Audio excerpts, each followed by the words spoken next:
갈릴리 기적의 땅. 이사야 9장 1절에서 2절, 누가복음 4장 31절에서 44절, 마가복음 1장 39절 말씀입니다. 전에 고통받던 자들에게는 흑암이 없으리로다. 옛적에는 여호와께서 스불론 땅과 납달리 땅이 멸시를 당하게 하셨더니 후에는 해변길과 유단 저쪽 이방의 갈릴리를 영화롭게 하셨느니라.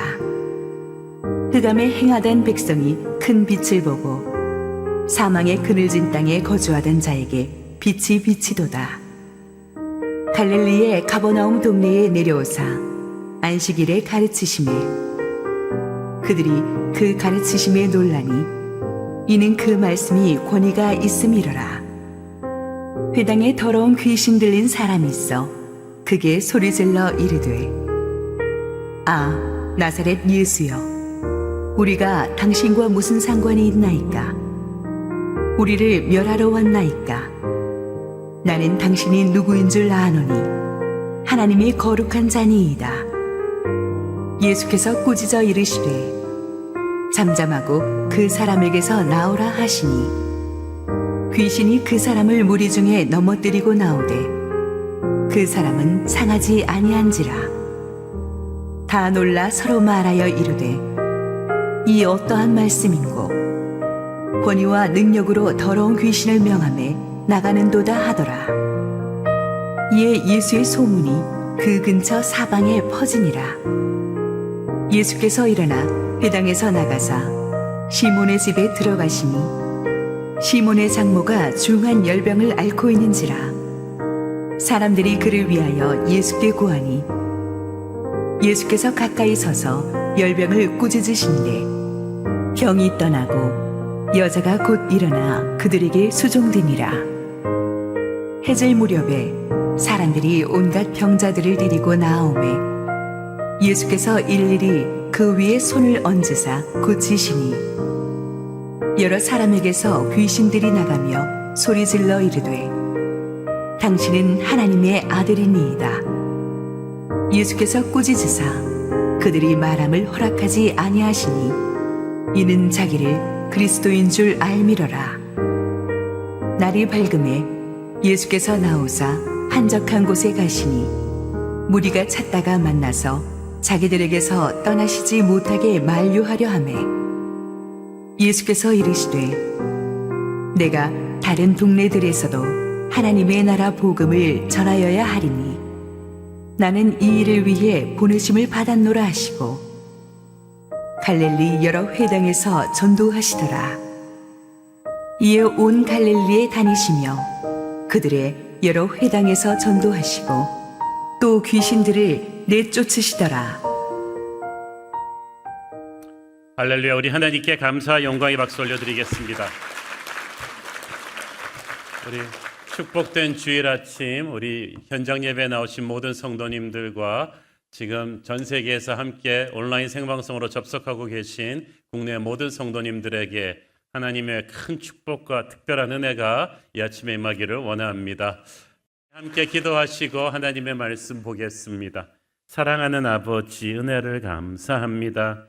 우리 마음에 지금 복잡한 생각들과 당장 내일부터 해결해야 될 여러 가지 세상 일들에 대한 근심, 걱정과 떨쳐버리지 못한 죄의 잔재들과 끓어오르는 분하고 복잡한 감정들이 있습니다만은 오늘 예수님의 임재 앞에서 다 녹아내리게 하옵소서. 하나님 말씀 듣고 해결받게 하옵소서. 예수님 이름으로 기도했습니다. 아멘. 오늘은 기적의 땅 시리즈 10번째 장소인 갈릴리를 다루고자 합니다. 갈릴리는 야곱의 12아들들 중에서 납달리 지파에게 분배된 지역입니다.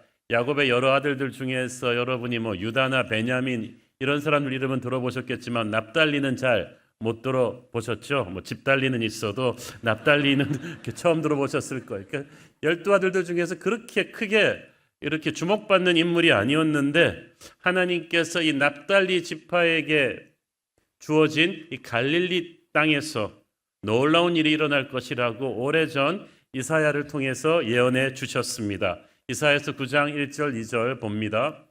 전에 고통받던 자들에게는 흑암이 없으리로다. 옛적에는 여호와께서 스불론 땅과 납달리 땅이 멸시를 당하게 하셨더니 후에는 해변길과 요단 저쪽 이방의 갈릴리를 영화롭게 하셨느니라. 흑암에 행하던 백성이 큰 빛을 보고 사망의 그늘진 땅에 거주하던 자에게 빛이 비치도다. 이 예언의 말씀은 그 당시 유대 사람들에게 있어서는 충격이 아닐 수 없었습니다. 왜냐하면 이 갈릴리 호수 해안 지역 마을들이 주로 이방인들의, 유대인들이 멸시하던 이방인들의 집단 거주지로 알려졌거든요. 그래서 그 아수르와 바벨론 침공으로 가장 먼저 유린당한 곳이기도 했습니다. 그래서 사람들은 갈릴리가 지정학적으로 좀 재수가 없는 땅이 아니냐, 그렇게 좀 무시하던 곳이었어요. 아무도 갈릴리 부동산에는 투자하지 않았어요. 그런데 가장 어둡고 고통이 심한 이 땅에서부터 하나님께서 그의 백성들을 회복시키는 놀라운 기적이 일어날 것이다. 이 예언은 700년 뒤에 예수님을 통해서 그대로 이루어졌습니다. 잠시 예수님 당시 갈릴리 호수 연안 지도를 보시면서 좀 설명을 드리겠는데요. 이 갈릴리 호수가 길이가 21km, 또 너비가 13km고 가장 깊은 데가 수심이 한 49m 정도 되는데, 여러분이 이 자그마한 호수를 이렇게 쭉 보시면은 얼마나 많은 기적이 일어났는지 몰라요. 예수님께서 거친 파도를 잠잠케 하신 곳이 여기거든요. 그리고 겨울 부흥회 때 배웠던 이 귀신 들린 자, 거라사 귀신 들린 자 고치신 곳이 여기고, 또 무리를 걸어서 제자들에게 오신 것도 여기고, 오병이어로 5,000명을 먹이신 기적이 일어난 것도 여기고, 또 이 오늘 다루고자 하는 가버나움은 특별히 갈릴리에서 기적이 가장 많이 일어난 곳이에요. 그래서 여러분 성지순례 가보시면 가버나움 들어갈 때는 타운 오브 지저스, 예수님의 마을이다, 혹은 The Town of Miracle, 기적의 동네라고 이름 붙여놓았죠. 베드로와 요한, 안드레 같은 유명한 제자들이 다 여기서 스카우트 되기도 합니다. 산상수훈, 그 유명한 설교, 팔복 설교가 바로 여기서 가보면 정말 기가 막힌 곳입니다. 거기서 예수님이 야외 집회하시고, 또 7 귀신 들렸던 막달라 마리아의 고향도 이 근처에 있어요. 그러니까 이 작은 이 갈릴리 연안 지역에서 얼마나 많은 복음서에 나오는 예수님의 기적들이 일어났는지 모릅니다. 이 갈릴리가, 이 지역이 팔레스타인의 수공업 중심지고 주요 도시들이 다 그 경계선을 지나기 때문에 여기서 일어난 일들은 순식간에 유대와 그 남쪽으로 전체로 번지게 되는 아주 전략적인 장소였습니다. 특히 오늘 다루어질 가버나움에서 일어나는 일들은 딱 하루 동안에 예수님께서 일으키시는 놀라운 일들입니다.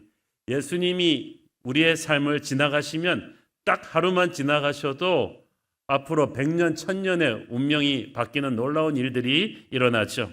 예수님이 가버나움에 도착하신 때가 안식일이었습니다.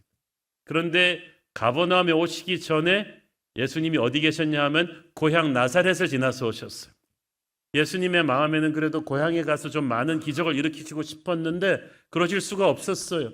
선지자가 고향에서 환영 못 받는다고 이 나사렛 사람들이 예수님의 진가를 몰라보고 예수님을 핍박하고 그의 메시지를 거절하고 돌로 쳐서 막 벼랑에서 밀쳐 죽이려까지 했는데 예수님께서 한마디로 욕보셨어요. 그리고 간신히 그곳을 떠나오셔서 가버나움으로 오신 거예요. 우리 같으면 얼마나 속상하겠어. 자기가 가장 친하던 사람들한테 인정받지 못하고 거절당하는 건 충격이 컸을 것인데 예수님께서는 아랑곳하지 않으시고 마치 아무 일도 없었던 것처럼 가버나움으로 오셨어요. 예수님 마음에는 그래도 하나님이 첫 사역지로 나사렛을 활짝 열어주시길 바랬는데 거기 문이 닫히고 이제 가버나움으로 오게 된 거예요. 여러분의 인생에서도 하나님이 닫으시는 문이 있어요. 나를 거절하는 곳이 있어요. 그렇다 할지라도 너무 의기소침하지 마십시오. 때로는 그렇게 해서 옮겨간 새 장소가 처음 장소보다 더 큰 축복의 장소일 수도 있어요. 예수님이 가신 가버나움이 그랬습니다. 가버나움에 도착하시자마자 예수님이 하신 일은 회당에 들어가서 말씀을 선포하시는 일이었습니다. 사람들은 기적을 먼저 원했지만 예수님은 말씀 없는 기적을 주지 않으셨습니다. 예수님의 모든 기적은 말씀이 들어갈 수 있는 기반을 만드는 것이었고 말씀을 입증시켜 주는 힘이었어요. 그러므로 여러분, 모든 기적과 능력은 말씀을 통해서 흘러온다. 이 사실을 믿으시고 늘 말씀 가까이 하는 삶을 사시기를 축원합니다. 예수님이 가르치시는 말씀은 그 당시 일반 랍비들이 가르치던 말씀과는 차원이 달랐어요. 영적인 권위가 있었어요. 누가복음 4장 32절 읽습니다. 그들이 그 가르치심에 놀라니 이는 그 말씀이 권위가 있음이니라. 영적인 권위가 마치 하나님이 직접 말씀하시던 것 같은 말할 수 없는 파워가 말씀을 듣는 자들에게 임했다는 거예요. 그것은 예수님께서 완전히 하늘아버지와 하나이셨기 때문입니다. 요한복음 14장 10절 내가 아버지 안에 거하고 아버지는 내 안에 계신 것을 네가 믿지 아니하느냐. 내가 너희에게 이르는 말은 스스로 하는 것이 아니라 아버지께서 내 안에 계셔서 그의 일을 하시는 것이라. 그러니까 예수님은 항상 하나님과 함께 교제하시니까 하나님의 생각과 예수님의 생각이 완전히 동기화되어 있는 거죠. 하나님의 마음과 예수님의 마음이 항상 같았어요. 저는 여러분의 마음과 하나님의 마음이 항상 같기를 바랍니다. 그러니까 예수님이 하시는 말씀은 마치 하나님이 하시는 말씀과 똑같았어요. 하늘과 땅의 모든 능력이 그 말을 통해서 흘러나오니까 사람들은 압도당할 수밖에 없습니다. 여러분, 그런 걸 가르쳐서 transformative word, 변화시키는 말씀이라고 하는 것입니다. 여러분도 저도 늘 하늘아버지와 함께 말씀으로 기도로 교제하면 그럴 수 있습니다. 그럴 때 우리가 전하는 메시지에는 영적 권위가 실릴 것입니다. 저는 우리 교회 모든 목사님, 전도사님들이 하는 설교에 그런 영적인 권위가 실리기를 바라고 여러분, 우리 순장님들, CS 멘토분들, 그리고 주일학교 선생님들 가르칠 때 이런 영적인 권위 있는 말씀이 여러분을 통해 흘러나가서 듣는 사람들을 살리게 되기를 축원합니다. 그런데 예수님께서 회당에서 말씀을 전하고 계시는 와중에 어떤 해프닝이 일어납니다. 33절 읽습니다. 회당에 더러운 귀신 들린 사람이 있어 크게 소리질러 이르되. 자, 이렇게 설교를 하고 있단 말이에요. 한참 설교하고 계신데 갑자기 귀신 들린 사람이 크게 소리를 질렀어. 저는 30여 년 동안 설교를 해왔지만 하나님의 은혜로 한 번도 그런 일은 없었는데 그런 일이 가끔씩 있은 목사님들 전혀 부럽지 않습니다. 그런데 제가 이 말씀을 보면서 설교자로서 이때까지 내가 이렇게 아무 일 없었던 게 은혜였구나. 그리고 또 느낀 것은 교회 안에 앉아서 멀쩡하게 예배드리고 있는 분들 중에도 귀신 들린 사람이 있겠구나. 그래서 외모로 사람을 판단하지 말아야 된다는 생각을 하게 됐어요. 오늘 사실은 그런데 이 귀신 들린 사람이 어쩌자고 교회는 왔을까? 희한하잖아요. 귀신 들렸으면 아예 교회도 접근 못할 것 같은데 이 사람이 그러니까 왔다 갔다 하는 거죠. 완전히 귀신의 노예가 되었다기보다는 어두운 영역에 꽉 사로잡혔지만 그래도 정신이 돌아올 때는 하나님의 전을 향한 갈급함이 있었던 것 같아요. 그래서 정신이 잠깐 들었을 때 자기도 모르게 회당에 와서 앉아 있는데 사실 막 눌렸다 펴졌다 하는 건데 말씀을 듣는 중에 하나님께서 그를 사로잡으신 거죠. 더 이상 그렇게 왔다 갔다 하지 못하도록 드러내신 거죠. 우리도 그런 것 같아요. 현대인들이 100% 귀신에게 잡혀 있는 사람들보다도 부분적으로 억눌려 있는 분들이 있어요. 그 음란하고 폭력적인 생각, 그런 밤에 잠 못 이루는 그 우울증, 그런 치밀어 오르는 분노 같은 트라우마에 꽉 잡혀가지고 어쩔 줄을 모르고 살지만 그래도 딱 정신 들었을 때는 교회는 오고 싶고 그렇게 해서 교회 와서 앉아 있는데 이렇게 왔다 갔다 하시는 분들이 있는데 오늘 괜찮아요. 오늘 말씀 듣는 가운데 여러분에게 영적 자유가 오기를 바랍니다. 옆에 사람 보지 마세요. 그냥 자리 선정을 잘했어야 되는데 이렇게 귀신이 예수님께서 설교하는 중간에 고함을 지르고 발악을 시작했다는 것은 무엇을 의미합니까? 말씀이 어두운 권세를 압박했다는 거죠. 드러냈다는 거죠. 가만히 있지 못하게 했다는 거죠. 그게 하나님의 말씀의 능력이에요. 얼마나 감사한지 모르겠어요. 40절 41절에는 예수님이 사역하시는 동안에 병 고치시고 사람들을 위해 기도하시고 안수하는 중간에 귀신들이 막 비명을 질렀고 발악을 하면서 나갔어요. 그걸 보니까 예수님이 설교하시고 사역하시고 주님의 임재가 있는 곳에 귀신들이 드러났다. 이거 좋은 거잖아요. 드러나지 않은 죄가 무섭지 드러난 거는 이제 힘이 없어요. 빛이 강렬하면 어둠이 견디지를 못합니다. 우리가 어렸을 때 개울가에서 이게 돌멩이 확 엎으면은 막 빛이 들어가 밑에 있던 뭐 퉁댕이 이런 것들이 막 벌레들이 막 힙합 댄스를 추면서 막 사방으로 튀잖아요. 갑자기 빛이 임하면 어둠의 군대가 실체를 드러내면서 견디지 못하고 거룩을 견디지 못하고 도망가는 역사가 있습니다. 그래서 쫓겨나고 변하는 역사가 일어나는 줄로 믿습니다. 교회 안에도요, 여러 가지 불선한 생각을 가진 사람들, 어둠에 눌린 사람들, 정신질환 있는 분들, 분노가 있는 분들이 다 들어오지만 하나하나 잡아내려면 어렵지만 생명의 말씀이 전해지는 곳에 기도의 파워가 지나가는 곳에 드러나게 되어 있다. 저희 교회도 보면요, 제가 알게 모르는 사이에 이단들도 들어오고 막 들어왔지만 우리 교회는 오래 버티지를 못해요. 그냥 금방금방 드러나요.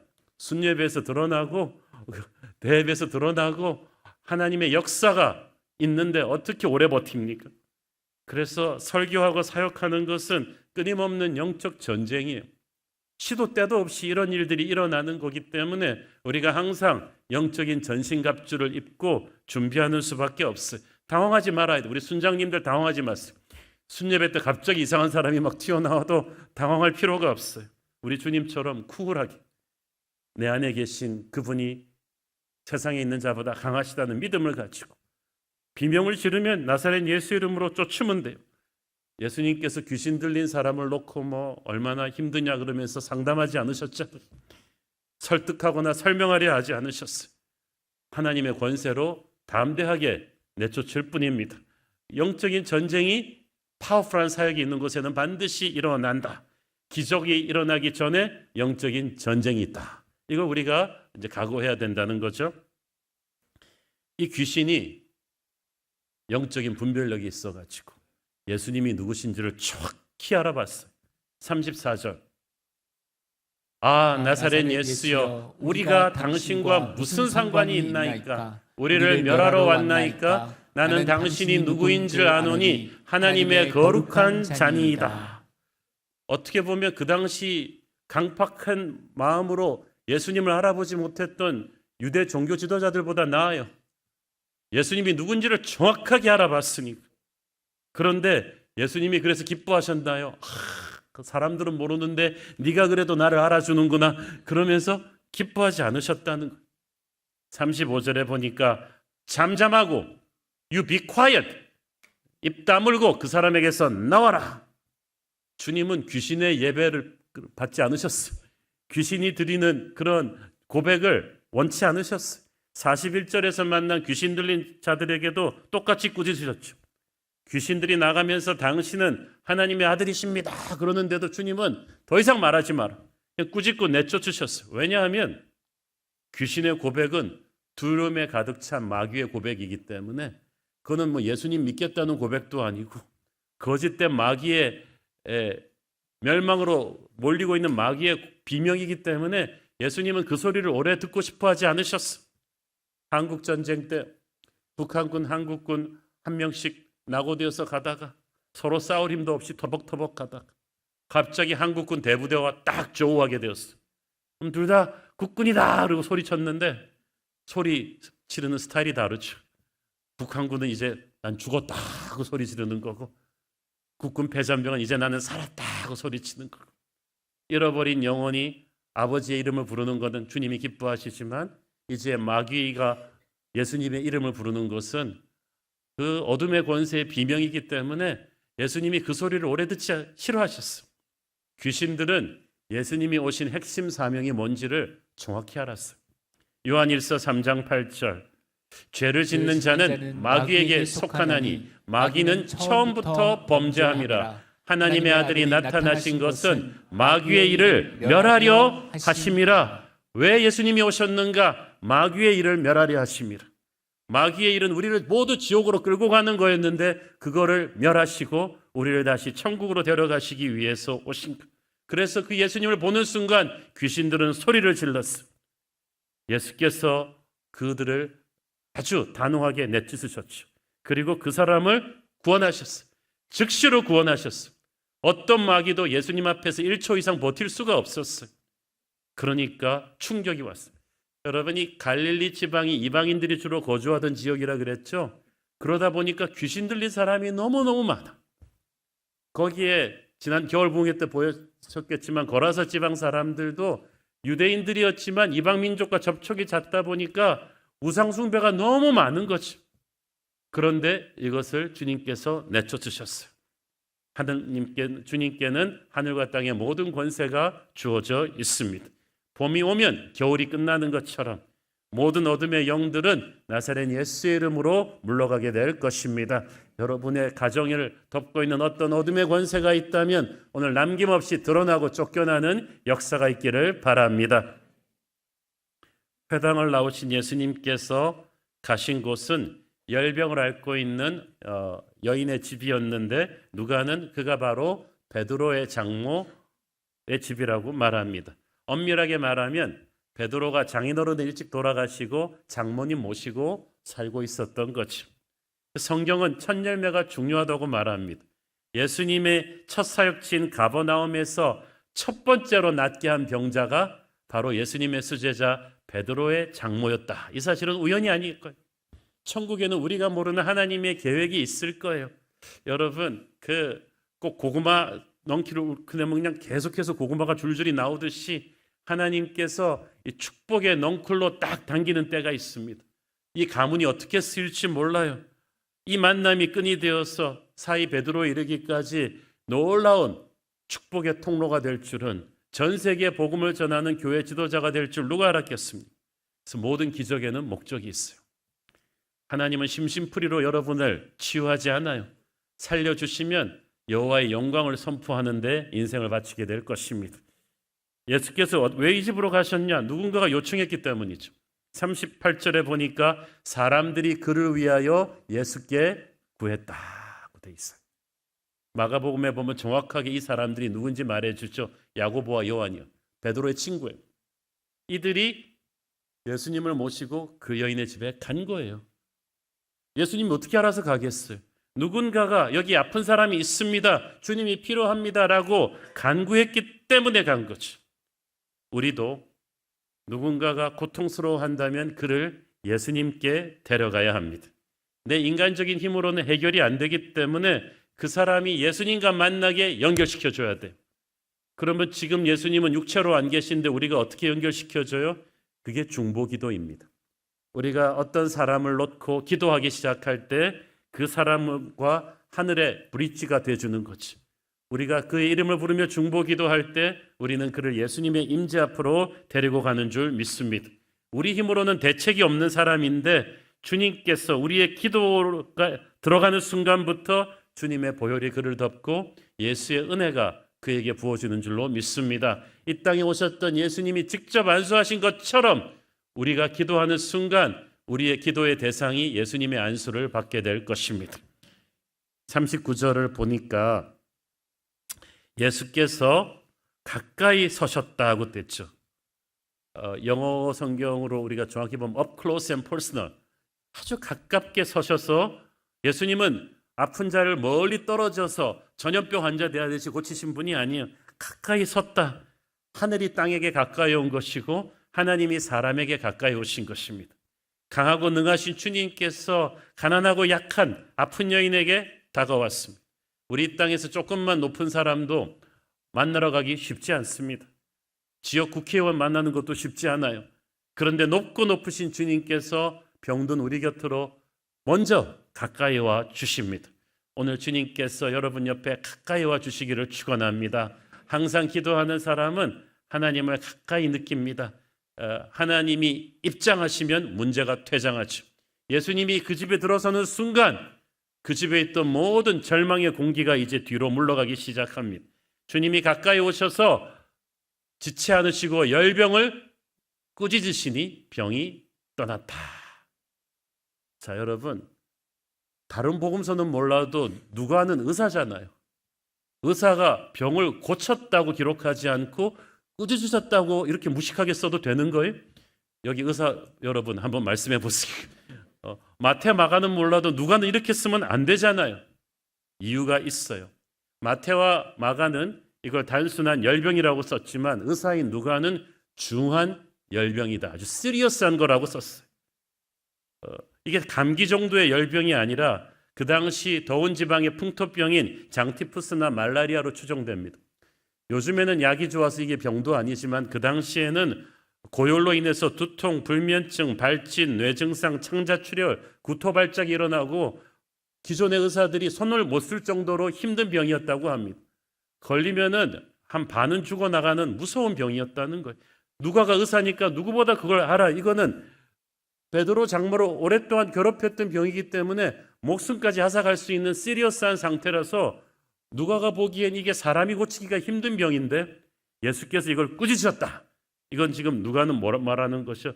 예수님은 지금 병을 고치시는 의사가 아니라 병을 다스리는 권세를 가지신 하나님이시라는 거죠. 그렇기 때문에 이 병이 서서히 나은 게 아니고 순식간에 나왔어요. 이 병이 모든 병이 그런 건 아니지만 어떤 어둠의 권세의 영향력 밑에 있는 것인데 꾸짖으시니까 떠나갔다. 시몬 베드로의 장모는 순식간에 나았어요. 여러분을 억누르고 있는 그 병이 아무리 심각하고 복잡하다 할지라도 예수님께서 꾸짖으시면 순식간에 해결될 수 있을 줄로 믿습니다. 지금도 주님은 환난 가운데 있는 여러분에게 오십니다. 가까이 와 계십니다. 그분을 믿고 부르짖으면 기적이 임할 것입니다. 한 가지 특이한 사실은 베드로 장모가 나음을 받고 바로 일어나 골프 치러 간 게 아니고 저희에게 수종 들었다. 그것은 섬기기 위해 기다렸다는 것이죠. 그녀는 즉시로 사역자가 됩니다. 제가 병 고치는 기도를 하면서 꼭 물어보는 게 있어요. 건강해지시면 뭐 하실 거예요? 건강한 몸으로 죄 지을 양이면 아픈 게 낫고 건강한 몸으로 주님이 살려주시면 주님의 일을 하시겠습니까? 이게 중요하죠. 예배는 사역과 연결이 돼 있어요. 은혜를 받고 기적을 받은 사람은 이제 사역자가 됩니다. 이런 사람은 동기부여 시킬 필요도 없어요.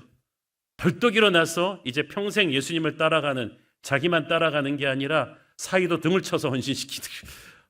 그래서 살아있는 예배를 드린 사람, 기적을 경험한 사람은 반드시 남은 생애를 주님께 바치는 사역자가 될 줄로 믿습니다. 예수님은 그 사건을 시작으로 해서 모든 병자들을 고쳐주십니다. 가버나움의 모든 병자들을. 이거 너무 멋있는 말입니다. 오늘 여기 있는 모든 병자들을 하나님께서 고쳐주시기를 바랍니다.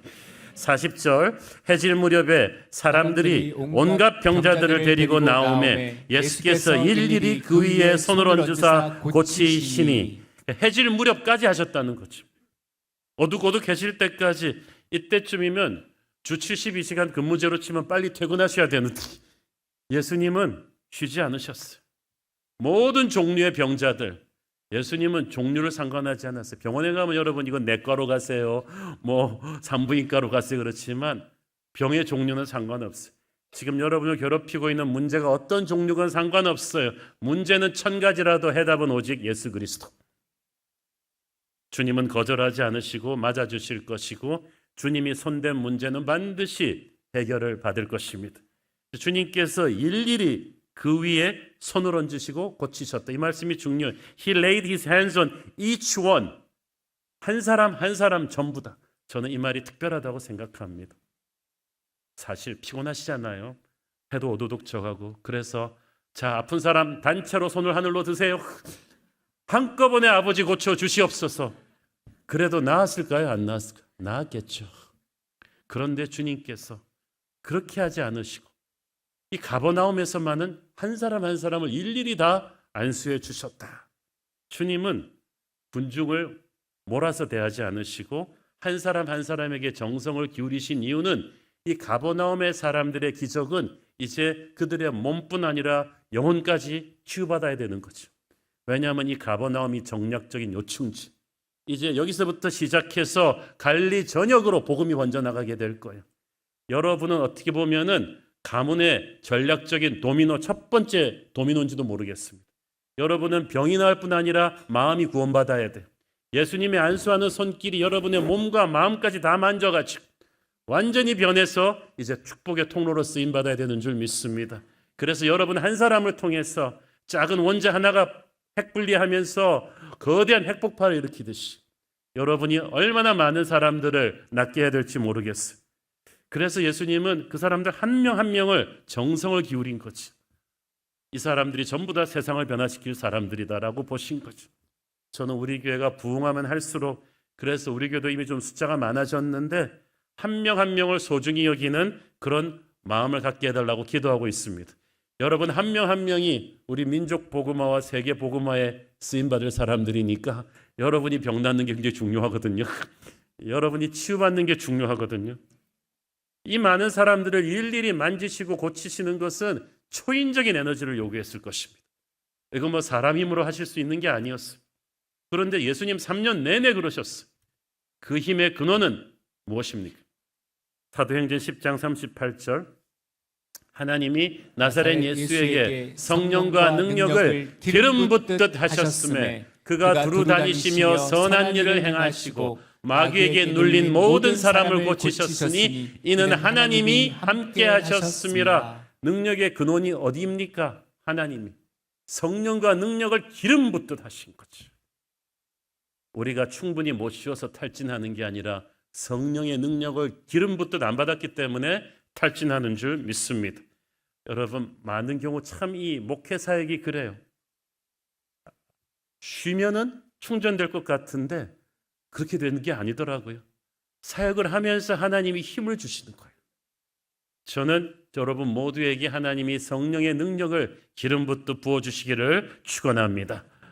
저희들이 특세 40일을 벌써 9년차 해오고 있는데 밖에 목사님들 만나서 얘기를 해보면 요즘도 그런 한국 교회가 있느냐? 교인들이 바쁘고 힘든데 그래도 오냐? 줄 서서 온다? 어떻게 그런 교회가 있느냐? 힘들지 않느냐? 물론 힘들 때도 있죠. 저도 사람인데 안 힘들겠어요? 올해는 특별히 시작하면서 제가 좀 휘청해가지고 이거 끝까지 갈 수 있는 걱정이 많았는데 다니엘 금식까지 하면서 목사님 괜찮으시겠어요? 그러면서 막 다니엘 금식 도중에 정관장 갖다 주는 분도 있고 막 그랬는데 내가 이 다니엘 금식하면서 정관장을 먹어도 되는가 복잡했어. 하나님께서 그런데 올해 특세 굉장히 스페셜했죠. 다니엘 금식을 하면서 여러분 중에 한 명도 영양실조 걸린 분 없고 쓰러진 분 없고 오히려 더 큰 힘으로 원래 특세 후반부로 가면 점점 모멘텀이 떨어지는데 기적과 능력은 요새 후반부에 더 나오는 것 같아요. 다음 주 한 주도 기대하시라. 제가 보니까 이 가버나움의 기적이 몰아서 일어날 게 다음 주 닷새입니다. 그러니까 여러분 집중하시고 하나님께서 나사렛 예수의 능력을 우리에게 기름 부어 주셔서 예수의 능력으로 사역하게 해주실 줄 믿습니다. 저녁 늦게까지 그렇게 또 사역하신 예수님께서 42절 상반부를 보세요. 날이 밝음에 동이 텄다는 말이에요. 예수께서 나오사 한적한 곳에 가시니. 자, 왜 가셨을까요? 새벽기도 시간이니까. 이게 예수님의 3년 내내 루틴이었어요. 모든 세계 최고의 정상급 선수들은 자기만의 루틴을 지키는데 예수님의 루틴, 우리 모두가 본받아야 될 세계 최고의 영성의 소유자 예수님의 루틴은 새벽기도예요. 사실 말이죠. 전 세계 역사를 통틀어서 기도할 필요가 없는 유일한 한 분이 예수님이에요. 그분이 뭐 능력이 부족해요, 인격이 부족해요, 권위가 부족해요. 기도 안 해도 예수님은 아주 짱짱하게 잘하셨을 거예요. 그런데 예수님이 아무 능력 없는 사람처럼 아무리 바쁘고 힘들고 그 전날 밤까지 탈진될 때까지 사역했지만 새벽에 벌떡 일어나서 기도하셨어요. 가장 프레시한 시간을, 가장 귀한 시간을 기도하신 것은 우리에게 인생 우선순위를 어디에 두고 살아야 되는지를 보여주신 거죠. 다들 기도 중요한 거 알지만 바빠서 못한대요. 건강이 안 좋아서 못한대요. 여러분이 바쁘게 움직인다고 일이 되던가요? 건강이 안 좋다고 해서 새벽 기도 안 하고 살면 건강이 획기적으로 좋아집니까? 여러분이 너무 바쁘니까, 너무 힘드니까, 너무 몸이 아프니까 기도하셔야죠. 여러분이 기도해야 될 때 기도해 놓지 않으면 영적 비상 상황이 오면 견뎌낼 능력이 없어요. 여러분의 인생의 위기 상황이 왔을 때 담대하게 대처할 수 있는 여호수아의 힘과 요셉의 지혜와 다니엘의 담대함은 어디서 왔겠어요? 평소 쌓아놓은 기도의 내공이에요. 이걸 게을리하시면 안 되는 거예요. 종교개혁을 주도했던 마틴 루터는 말하기를 나는 너무 바쁘다. 나는 너무 스트레스가 많다. 나는 너무 몸이 약하다. 나는 너무 해야 할 일이 많기 때문에 하루에 3시간 이상 기도하지 않고는 못 살겠다. 결론은 그렇게 나야지. 아무리 성경 지식이 많고 여러분이 아무리 목사, 장로, 집사, 직분자라 해도 아무리 교회를 오래 다녔어도 기도하지 않으면 아무것도 아니에요. 기도하지 않은 사람에게는 성경 속의 이 모든 기적들이 판타지 드라마지 현실로 연결되는 게 아니에요. 우리가 부른 찬양처럼 성경 속의 모든 기적이 자기의 삶에서 재현되는 걸 보고 싶다면 예수님처럼 기도하셔야죠. 졸리는 무릎을 꾸짖으면서 기도의 자리에 달려나와서 새벽에 기도하고 금식하며 기도하고 철야하면서 기도하고 산책하면서 기도하고 말이죠. 하나님은 우리를 기도를 통해서 축복하십니다. 그래서 쉬지 않고 기도해야 되는 거예요. 역대상 16장 10절 11절 그의 성호를 자랑하라. 여호와를 구하는 자마다 마음이 즐거울지로다. 여호와 그의 능력을 구할지어다. 항상 그의 얼굴을 찾을지어다. 구하는 자마다 즐거울지어다. 기도를 해야 하늘의 기쁨이 오죠. 기도를 해야 능력이 임하죠. 항상 그의 얼굴을 찾을지어다. 이게 모든 게 흐름이 중요하거든요. 모멘텀이 중요하거든요. 쉬지 않고 기도해야 결정적인 때에 기적의 말로 홈런이 터지죠. 항상 기적이 일어나고 나면 뒤늦게 달려와서 뒷북치는 분들은 기도하다가 자꾸 끊어버린 사람들이. 그러면 말짱할 거예요. 사랑하는 여러분, 여러분 바쁘고 힘들고 몸이 약하고 이런 거 다 알고 있지만 복잡하게 생각하면 안 돼. 10분 엎드림으로써 우리는 10년 돌아다녀도 안 되는 일을 해결할 수가 있어요. 우리가 기도할 때 몸의 병도 치유받고, 기도할 때 복잡한 생각도 정리가 되고, 기도할 때 용서할 수 없는 적도 용서할 수 있고, 과거의 트라우마로부터도 끊어내고, 가문을 누르고 있는 어떤 어둠의 권세도 쫓아낼 수 있는 줄로 믿습니다. 우리 예수님의 기도로부터 배워야 돼요. 새벽 기도 누가 힘든데 만들었는가? 부지런부지런 하는 분들은 예수님이 만드셨다는 것을 오늘의 본문에서 인지하시고 저한테 뭐라 그러지 마세요. 그런데 이 가버나움 사람들이 예수님의 기도하는 그 시간도 혼자 두지 못하고 몰려왔습니다. 42절에 특히 몰려와서 어떻게 했는가? 날이 밝음에 예수께서 나오사 한적한 곳에 가시니 무리가 찾다가 만나서 자기들에게서 떠나시지 못하게 만류하라 하매. 그 하루 전날 고향 나사렛에서는 좀 떠나라고 막 돌팔매 치듯이 쫓겨나셨는데 여기서는 너무 좋다. 우리와 함께 있어 달라. 이게 뭐 온탕 냉탕 하루 만에 왔다 갔다 하는 거죠. 우리도 살다 보면요. 우리를 꼴보기 싫다고 막 내쫓는 사람들이 있는가 하면 우리 없이는 못 살겠다고 막 이렇게 막 스토커처럼 딱 접근하는 사람들이 있어요. 그런데 그럴 때 우리가 거기를 초월해야 돼요. 근데 가버나움 사람들을 보면은요. 참 좋은 동기에서 그렇게 말했지만 영적 이기주의죠. 주님 좋으니까 우리 동네만 계세요. 이거는 세계 최고의 의사를 자기 동네 환자들만 치료하고 옆 동네 사람들 다 죽어가도 상관없다는 건 똑같은 거죠. 여러분, 그래서 주님을 독점하면 안 되는 거예요. 이 은혜가 좋으니까 내 이웃과도 나눠야겠다. 그게 전도예요. 나만 독점하면, 예수님 독점하면 전도 안 해야 되죠. 꼴 보기 싫은데 저 사람까지 같이 천국 가기는 싫었죠. 그런데 이 좋으신 예수님을 이웃 동네랑도 나눠야 된다. 이게 전도예요. 이게 선교예요. 우리나라 처음에 어떤 분들은 보면은 우리나라도 아직 예수 안 믿는 사람 천지인데 해외 선교 이렇게 돈 쓰고 시간 쓰고 사람 보내야 되느냐? 19세기 말에 미국 선교사들 한국 처음 왔을 때 미국에 50% 70% 아직 크리스찬들 아니었어요. 그런데도 온 거예요. 호주, 영국 선교사들 다 마찬가지. 우리도 마찬가지입니다. 우리 국내 복음화가 아직 완전히 안 됐지만 그래도 선교해야죠. 그래도 주님을 독점하지 말아야 되죠. 은혜를 흘려보낼 때 하나님께서 더 큰 은혜를 우리에게 주시는 줄 믿습니다. 오늘 우리는 가버나움에서 예수님의 24시간을 살펴보면서 무엇을 느낍니까? 예수님은 딱 3년을 계셨지만 하루하루가 이랬기 때문에 보통 사람들 30년 이상의 임팩트가 있었어요. 세상을 구원하기 위해서 쉬지 않고 일하시는 예수님. 이 가버나움이 경치 좋거든요. 가보면 완전 휴양지 도시. 우리 같으면 가서 여장을 풀고 야 오늘 하루는 좀 자전거도 타고 그러면서 장어구이도 먹으면서 이게 좀 풍광을 즐기고 릴렉스한 다음에 이게 아닌 거죠. 도착하자마자 말씀 전하시고 병든 사람들 고쳐주시고 귀신 내쫓으시고 주님에게 있어서 이 땅의 한순간 한순간은 너무나 귀했습니다. 자기의 온 모든 것을 쏟아내셨어요. 우리 주님은 대충 사역하시지 않았어요. 올인하면서 사역하신 거죠. 여러분 대충 예수 믿지 맙시다. 대충 사역해서는 안 되고요. 예수님처럼 해야 돼요. 제가 아는 많은 선배 목사님들, 훌륭한 목사님들이 그랬습니다. 정말 자기 몸 돌보지 않으면서 정말 치열하게 사역해서 옆에서 좀 쉬어가라고 하는데도 결코 그러시질 못해요. 열방에게 복음을 전하야겠다는 그 사명, 예수님의 눈으로 세상을 보니까 할 일이 너무 많은데 내가 어떻게 쉬겠는가?